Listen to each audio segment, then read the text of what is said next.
हम सभी भगवान गणपति की कथाओं से भली भांति परिचित हैं।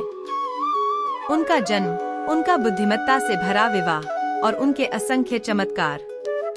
लेकिन क्या आप जानते हैं कि गणेश जी का एक दुर्लभ, एक फेमिनिन एस्पेक्ट भी एग्जिस्ट करता है? जी हाँ, देवी विनायकी या गणेशानी का उल्लेख हमारे पुराणों में मिलता है। और आज के इस वीडियो में हम जानेंगे इसी दुर्लभ विनायकी गणेश चतुर्थी व्रत की पावन कथा। यह कथा विशेष रूप से महिलाओं के लिए फलदायी मानी जाती है।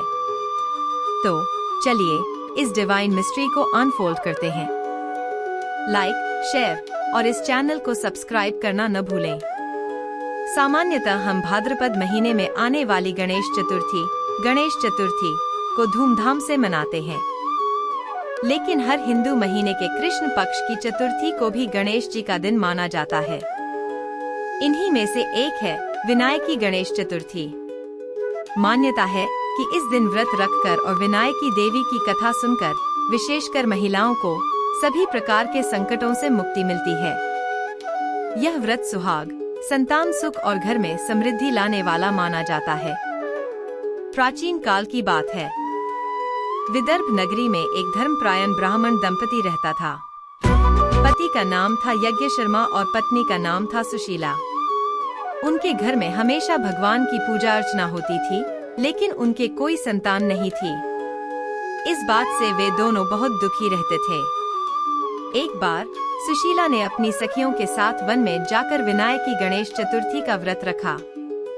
उन्होंने पूरी श्रद्धा के साथ व्रत कथा सुनी और विधि विधान से पूजा की। उनकी गहरी आस्था देखकर देवी विनायकी प्रसन्न हुई और उन्होंने सुशीला को एक पुत्र रत्न का वरदान दिया। कुछ समय बाद सुशीला के घर एक सुंदर पुत्र ने जन्म लिया।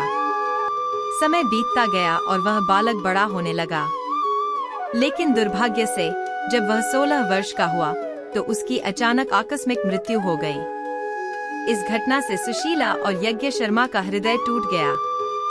सुशीला रोते रोते अपनी सखियों के पास पहुंची और पूरी घटना कह सुनाई। तब एक सखी ने उसे याद दिलाया, सुशीला, तुमने विनायकी देवी का व्रत तो रखा था, लेकिन क्या तुमने उसका समापन, उद्यापन भी किया था? सुशीला को एहसास हुआ कि उसने व्रत की संपूर्ण प्रोसेस पूरी नहीं की थी। उसने तुरंत फिर से विनायकी देवी का व्रत रखा, कथा सुनी और पूरे विधि विधान से उद्यापन किया। उसकी प्रार्थना और पूजा से प्रसन्न होकर देवी विनायकी पुनः प्रकट हुईं। देवी ने अपने हाथों से अमृत का छिड़काव किया और उसके पुत्र को पुनर्जीवित कर दिया।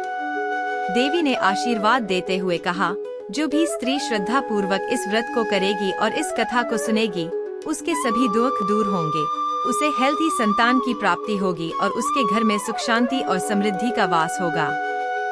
इस चमत्कार के बाद से सुशीला के परिवार में फिर से खुशहाली लौट आई और यह कथा पीढ़ी दर पीढ़ी आगे बढ़ती गई। तो अब जानते हैं इस व्रत को करने की सरल विधि। चतुर्थी के दिन सुबह स्नान कर स्वच्छ वस्त्र धारण करें। एक कलश स्थापित करें और उसे गंगाजल, दूर्वा और आम के पत्तों से सजाएं। इसे देवी विनायकी का स्वरूप मानें। व्रत का संकल्प लें। दीपक जलाएं, फूल, फल और मोदक का भोग लगाएं। इस कथा को पूरी श्रद्धा के साथ सुने या पढ़ें। अंत में आरती करें और प्रसाद सभी में वितरित करें। याद रखें, जिस भी व्रत को आप शुरू करें, उसका उद्यापन, कंक्लूजन अवश्य करें। माँ विनायकी की यह कथा हमें सिखाती है कि श्रद्धा, विधि और धैर्य से की गई हर साधना फलवती अवश्य होती है। आप सभी के जीवन में यह व्रत सुख, शांति और समृद्धि लेकर आए। जय श्री गणेश। जय माँ विनायकी।